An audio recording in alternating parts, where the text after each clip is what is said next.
साताऱ्याच्या त्या घनदाट धुक्याने वेढलेल्या रात्री अंगणाच्या वेशीबाहेरून येलेल्या त्या रहस्यमय काळ्या गाडीचा आवाज हळूहळू डोंगराच्या कुशीमध्ये विरघळून गेला. त्या गाडीमध्ये कोण होतं आणि त्यांनी मंदार कावेरीच्या फोटोवर लाल फुली का मारली याची पुसटशी कल्पना त्या दोन जीवांना नव्हती. अंगणामध्ये साताऱ्याची ती शांत आणि थंडगार चांदणी रात्र पसरली होती, जिथे सुटलेला गार वारा जुन्या कौलांमधून हलकासा शिट्टी वाजल्यासारखा आवाज करत वाहत होता. कावेरीने मंदारच्या खांद्यावर आपले डोके टेकवले होते. तिच्या हातातील दुधाचा ग्लास आता रिकामा झाला होता. मंदारने तिचा हात आपल्या मोठ्या उबदार हातांच्या मुठीमध्ये घट्ट पकडून ठेवला होता. भुईमुगाच्या गोण्या वाचवण्यासाठी केलेल्या रात्रीच्या त्या कष्टांमुळे मंदारचे शरीर अजूनही हलकेसे दुखत होते, पण कावेरीची ही जवळीक त्याच्यासाठी जगातील सर्वात मोठी पेनकिलर ठरली होती. कावेरी, मंदारने अगदी हळू आणि मखमली आवाजामध्ये शांतता भंग केली. मुंबईची ती धावपळ, तो रॉकस्टारचा तोरा, फॅन्सची गर्दी, या सगळ्यापेक्षा मला हा साताऱ्याचा चिखल, तुझा हा खांदा आणि मावशीची ती कडक शिस्त जास्त आपली वाटायला लागलीये. असं वाटतंय आयुष्यभर इथेच राहून जावं. कावेरीने हलकेच आपले डोके त्याच्या खांद्यांवरून उचलले आणि नाकावरचा चष्मा नीट करत त्याच्या ओल्या चेहऱ्याकडे पाहिले. तिच्या डोळ्यांमध्ये आता कोणताही राग किंवा संशय उरला नव्हता. फक्त एक अथांग, निखळ प्रेम आणि लाजळूपणा होता. जास्त डायलॉग मारू नका रॉकस्टार सर. उद्या सकाळी जेव्हा आई तुम्हाला शेणातला खत उचलायला लावेल ना, तेव्हा तुमची ही सगळी रोमॅन्टिक गाणी पळून जातील, तिने मिश्किलपणे तोंड वळवून सांगितलं. मंदारने जोरात हसून तिला अजून थोडे स्वतःच्या जवळ ओढले. काहीही चालेल, तुझ्या प्रेमासाठी मी साताऱ्यातल्या सगळ्या शेतांचं शेण उचलायला तयार आहे. कावेरीने लाजून आपली नजर खाली वळवली आणि त्या चांदण्या रात्रीमध्ये दोघांच्याही मनामध्ये एक सुखाची भावना रेंगाळत राहिली. दुसऱ्या दिवशी सकाळी 6:30 वाजले. साताऱ्याच्या निसर्गात पक्ष्यांचा सुंदर किलबिलाट सुरू झाला होता. पांढरे धुके डोंगरावरून खाली शेतांमध्ये उतरले होते. सुलभाबाई सकाळीच उठून अंगणात आल्या होत्या. काल रात्री मंदारने ज्या पद्धतीने त्यांचे पीक वाजवले होते, त्यामुळे त्यांच्या मनामध्ये मंदारबद्दल प्रचंड आदर निर्माण झाला होता. पण म्हणून त्याची फजिती करण्याचे आणि त्याला साताऱ्याचे नियम शिकवण्याचे त्यांनी सोडले नव्हते. अहो जावई बापू, उठायचे की नाही आज? शेजारच्या बापूंच्या शेतामध्ये शेणाचं खत टाकण्याची वेळ झाली आहे. सूर्य डोक्यावर यायच्या आधी काम उरकायला हवं. सुलभाबाईंनी घरातून बाहेर येत मोठ्या आवाजामध्ये हक्काची हाक मारली. मंदार बाकावरून दचकून जागा झाला. थंडीमुळे त्याचे सांधे आखडले होते. त्यांनी डोळे चोळत पाहिले तर कावेरी उंबरठ्यावर उभी राहून चहाचं कप हातात धरून त्याची अवस्था पाहून तोंड दाबून हसत होती. तिने आज साधी हिरव्या रंगाची सुती कुर्ती घातली होती आणि तिचे केस एका साध्या वेणीमध्ये बांधलेले होते. Good morning I. मंदारने गालावर हात फिरवत विस्कटलेल्या लांब केसांसह उठून उभे राहून सांगितले. मॉर्निंग वगैरे राहू दे बाबा, जा आधी नळावर तोंड धुवून ये. आणि ही पहा, पाटी आणि ती टोपली, बापूंच्या गोठ्यातून शेण भरून आणायचे. सुलभाबाईंनी कडक आवाजामध्ये हुकूम सोडला. मंदारने कावेरीकडे अत्यंत असहाय्य नजरेने पाहिले. कावेरी, गिटारच्या तारा साफ करण्यापेक्षा हे खूप जास्त कठीण काम वाटते ग. कावेरीने दोन्ही हात छातीशी बांधले आणि नाकावर चष्मा नीट करत म्हणाली. मिस्टर मंदार, तुम्ही काल रात्रीच म्हणाला होतात ना की काहीही करायला तयार आहात. आता माझ्या आईचे सगळे नियम पाळावे लागतील. जा, शेण गोळा करा. अर्ध्या तासानंतर मंदार बापूंच्या गोठ्यामध्ये पोहोचला. त्याच्या हातामध्ये एक मोठी लोखंडी पाटी आणि लाकडी फावडे होते. गोठ्यामध्ये गाई आणि म्हशी बांधलेल्या होत्या आणि जमिनीवर ताज्या शेणाचा सडा पसरला होता. मंदारने आयुष्यामध्ये कधी शेणाला हात सुद्धा लावला नव्हता. त्याने नाकाला आपला रुमाल बांधला आणि अत्यंत भीतीने फावडे शेणाजवळ नेले आणि कावेरी चोरून त्याच्या पाठीमागे आली होती आणि एका लाकडी खांबाच्या आडोशाला उभी राहून त्याची फजिती पाहत होती.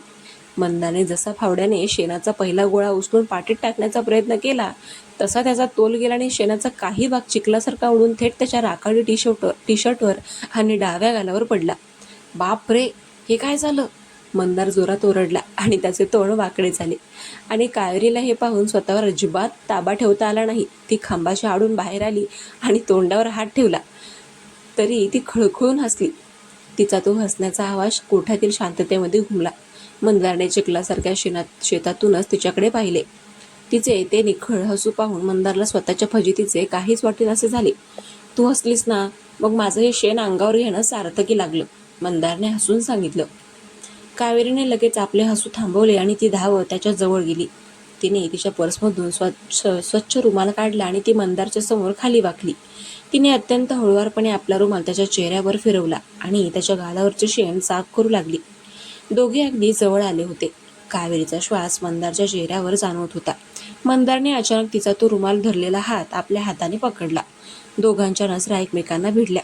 गोठ्यातील त्या साध्या वातावरणामध्ये गायीच्या हंबरण्याच्या आवाजात जणू वेळ थांबली होती. मंदारच्या डोळ्यामध्ये कावेरीसाठी अथांग काळजी आणि प्रेम होते. कावेरी, साताऱ्याची माती हे शेण मला मंजूर आहे, जर तू आयुष्यभर अशीच माझ्या जवळ राहणार असशील तर, मंदारने अत्यंत रोमॅन्टिक आणि हळुवार आवाजामध्ये सांगितले. कावेरीचे डोळे हलकेसे ओले झाले. मंदार, तुम्ही माझ्यासाठी आणि माझ्या आईसाठी जे करताय त्यानंतर माझ्या मनामध्ये तुमच्याबद्दल कोणतीही शंका उरलेली नाही. मी तुमच्यावर खूप प्रेम करते. तिने अखेर तिच्या मनातील भावना पूर्णपणे कबूल केल्या होत्या. मंदारच्या चेहऱ्यावर जगातील सर्वात मोठे सुख मिळाल्याचे भाव उमटले. त्याने हसून तिचा हात सोडला आणि पुन्हा उत्साहाने कामाला लागला. दुपारचे 2 वाजले होते. मंदारने बापूंच्या शेतामध्ये खत टाकण्याचे काम पूर्ण केले होते. तो पूर्णपणे थकला होता. कपडे मातीने माखले होते. घरी आल्यावर सुलभाबाईंनी त्याला गरम भाकरी आणि ताजी मेथीची भाजी वाढली. मंदारने श्रमानंतर जेवण केले आणि त्याला ते जेवण अमृतासारखे वाटले. जेवण आटोपल्यानंतर मंदार अंगणातल्या लाकडी बाकावर आडवा झाला आणि त्याला गाढ झोप लागली. कावेरी उंबरट्यावर बसून त्याच्या त्या शांत चेहऱ्याकडे पाहत होती, जिथे आता डॉक्टरचा अहंकार नव्हता, तर एका साध्या गावच्या मुलाचा निष्पापणा आला होता. पण हे सुख आणि शांतता फार काळ टिकणारी नव्हती. संध्याकाळचे 5 वाजले होते. धुक्याची चादर पुन्हा एकदा साताऱ्यामध्ये पसरू लागली होती. कावेरी घरामध्ये तिची सॅक भरत होती, कारण रात्री त्यांना मुंबईला निघायचे ठरवले होते. तितक्यात घराच्या मुख्य वेशीबाहेर एका आलिशान काळ्या कारचा जोरात हॉर्न वाजला. हेडलाईट्सचा तीव्र प्रकाश अंगणावर पडला. कावेरी आणि मंदारने दचकून बाहेर पाहिले. गाडीचा दरवाजा उघडला आणि गाडीतून एक अत्यंत रुबाबदार, महागडा सूट घातलेला प्रौढ माणूस बाहेर आला. त्याच्या हातामध्ये एक काळ्या रंगाचा हंटर म्हणजे चाबूक होता आणि त्याच्या चेहऱ्यावर एक क्रूर, खुनशी हसू होते. तो माणूस दुसरा तिसरा कोणी नसून म्युझिक किंग्सचा प्रतिस्पर्धी कंपनीचे मुख्य मालक आणि सुमितचे खरे काका मिस्टर जग्गी होते. काल रात्री ज्या गाडीने फोटोवर फुली मारली होती ती गाडी यांचीच होती. त्यांच्या मागे 2 धिप्पाड बॉडीगार्ड उभे होते, ज्यांच्या हातामध्ये जाड लाकडी दांडके होते. जग्गी अत्यंत तोऱ्यात आपले महागडे बूट चिखलामध्ये तुडवत अंगणात आले. मंदार खंबीरपणे पुढे आला आणि त्यांनी कावेरीला आपल्या पाठीमागे ढकलले. जग्गी, तू इथे काय करतोयस? सुमित आणि विक्रम जेलमध्ये गेलेत. तुझा खेळ संपलाय आता. पोलीस तुझ्यावरही लक्ष ठेवून आहेत. खेळ संपला नाहीये रॉकस्टार मंदार. खेळ तर आता साताऱ्याच्या मातीत रंगणार. जग्गी क्रूरपणे हसला आणि त्यांनी हातातला हंटर हवेमध्ये जोरात फडकवला, ज्याचा कडाडून आवाज झाला. विक्रम आणि सुमित तर साधे मोहरे होते. त्यांनी जेवढा राडा केला तो फक्त ट्रेलर होता. मुंबईतल्या तुझ्या स्टुडिओची वीज तोडण्यापासून ते कावेरीच्या लॅपटॉपचा पासवर्ड चोरण्यापर्यंत सगळी रस्ती मीच पुरवली होती. मला तुझा तो रॉकस्टारचा इगो या साताऱ्याच्या चिखलामध्ये कायमचा गाडायचा आहे. सुमितने तुला अर्धवट सोडलं, पण मी आज स्वतः इथे आलोय तुझा हिशोब चुकता करायला. जग्गीने एका इशाऱ्याने आपल्या दोन्ही गुंडांना पुढे केले. त्यांच्या चेहऱ्यावर क्रूर भाव होते आणि त्यांनी मंदारला घेरण्यास सुरुवात केली. कावेरीने भीतीने मंदारचा हात घट्ट पकडला, तर सुलभाबाई घरातून लाटणी हातात घेऊन धावत बाहेर आल्या. साताऱ्याच्या त्या शांत कौलारू घराच्या अंगणामध्ये धुक्याच्या छायेमध्ये आता एक अत्यंत भयानक, थेट जीवघेण्या आणि थरारक राड्याला सुरुवात होणार होती. मंदार आपल्या जखमी हाताने जग्गीच्या या थेट हल्ल्याचा सामना कसा करणार या भीतीने कावेरीचे हृदय पुन्हा एकदा जोराने धडधडू लागले होते. साताऱ्याच्या त्या शांत कौलारू घराच्या अंगणामध्ये एकाएकी युद्धाचे मैदान तयार झाले होते. धुक्याच्या पांढऱ्या चादरीमध्ये जग्गीच्या महागड्या कारच्या हेडलाईटचा पिवळा प्रकाश संपूर्ण वातावरणाला अधिकच भयानक बनवत होता. जग्गीने कडाडून त्याचा चाबूक फडकवला. जग्गीने त्याच्या हातातला काळा हंटर हवेत पुन्हा एकदा कडाडून फडकवला. त्याच्या आवाजाने अंगणातली शांतता अक्षरशः चिरून गेली. त्याच्या पाठीमागे उभे असलेले 2 धिप्पाड गुंड हातात जाड लाकडी दांडके घेऊन मंदारच्या दिशेने एक पाऊल टाकत होते. मंदारने त्याचा नेहमीचा रॉकस्टारचा तोरा बाजूला सारून स्वतःला पूर्णपणे कावेरीच्या समोर ढाल बनवून उभे केले होते. त्याच्या डाव्या हाताला साताऱ्याच्या त्या रात्री झालेल्या हाणामारीमुळे आधीच पट्टी बांधलेली होती आणि पाठीचे स्नायू शेतातल्या ओझं वाहण्याच्या आणि चिखलातल्या धावपळीमुळे प्रचंड आखडलेले होते. तरीही त्याच्या डोळ्यांमध्ये यावेळी भीतीचा एक अंशही नव्हता. ज्या माणसाने काल रात्री कावेरीचा जीव वाचवला होता, तो आज कोणत्याही थराला जाऊन तिच्या संपूर्ण कुटुंबाची रक्षा करायला सज्ज होता. जग्गी, हा तुझा मुंबईचा कॉर्पोरेट स्टुडिओ नाहीये आणि हे तुझे पाळीव गुंड इथे चालणार नाहीत. साताऱ्याची माती आहे ही. इथे शहाणपणा केलास तर याच मातीत गाडला जाशील. मंदारचा तो खणखणीत खंबीर आवाज संपूर्ण अंगणामध्ये घुमला. जग्गी मोठ्याने आणि क्रूरपणे हसला. वा रॉकस्टार सर, संवाद खूप भारी फेकताय. पण मुंबईतल्या मखमली पडद्यावर गाणी गाणं वेगळं असतं आणि समोर जेव्हा मृत्यू उभा असतो तेव्हा जीव वाचवणं वेगळं असतं. सुमित मूर्ख होता. त्याने खूप चुका केल्या. पण मी स्वतः इथे आलोय कारण मला तुझा हा माज आणि तुझ्या या PR मॅनेजरचा स्वाभिमान याच साताऱ्याच्या मातीमध्ये कायमचा चिखल करायचा आहे. जग्गीने एका हिंस्त्र इशाऱ्याने आपल्या माणसांना हुकूम दिला. मारून टाका साल्याला आणि त्या पोरीला गाडीत टाका. ते 2 गुंड दांडके उगारून मंदारवर धावले.